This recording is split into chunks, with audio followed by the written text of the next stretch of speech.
அங்கன் மாஞாலத்து அரசர பீமான பங்கமாய் வந்து நின் பள்ளி கட்டீர் கீழே சங்கமிருப்பார் போல் வந்து தலை பெய்தோம்.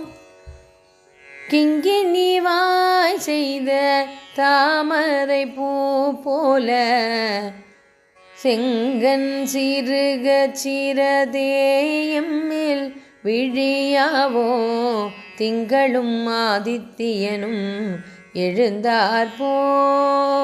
திங்களும் ஆதித்தியனும் எழுந்தாற்போல் அங்கன் இரண்டும் கொண்டே எங்கள் மேல் நோக்குதியேல் எங்கள் மேல் சாபம் இழிந்தேலோர் எம்பாவாய்.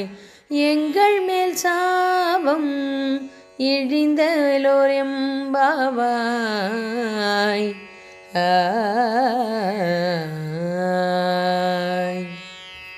திருச்சிற்றம்பலம். ஆண்டாள் திருவடிகளே சரணம்.